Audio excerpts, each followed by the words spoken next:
The Executive Director, Resource Center for Human Rights and Civic Education, Dr. Ibrahim Zikirullah, says indigenous people have contributed a lot to the society in terms of knowledge, cultural repositories, and the key strategies for protecting the environment and Mother Earth. He said, unfortunately, over the years, they have been marginalized and overawed by other dominants.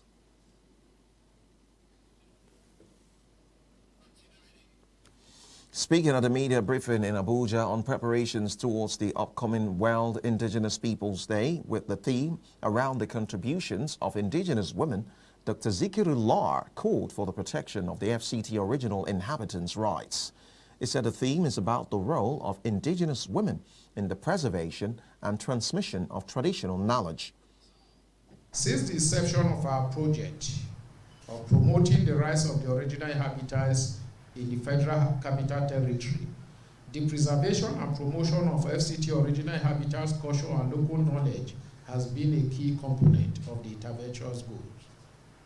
As a result, one of the most significant milestones of the project is the revival of hitherto dormant knowledge and cultural production centers of original inhabitants during the project's implementation period. The Oshafa Poetry Center, which was experiencing a lull prior to the start of the project, is of particular interest. The Poetry Center is now a beehive of activity as a direct result of the advocacy and mobilization facilitated by this project.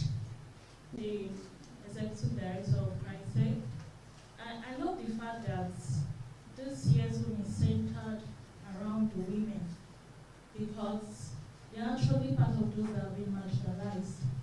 So we are working as a cohort with Chriced. We want their stories to be heard.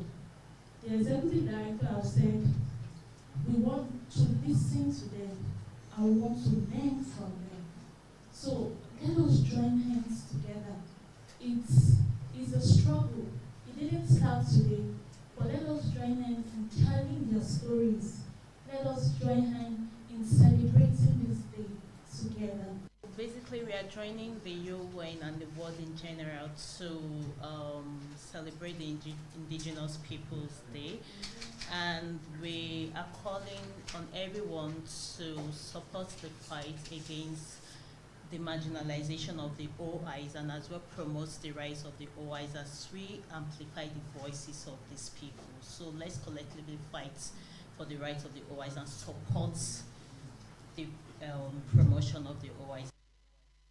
Zikirullah said women have been critical to the instrumental intergenerational transfer of skills to younger people who are now getting immersed in their rich and diverse cultural context. The World Indigenous Peoples Day is marked on the 9th of August yearly. It's a day set aside by the United Nations to draw attention to the diverse human rights and governance challenges affecting an estimated 476 million indigenous people living in 90 countries around the world.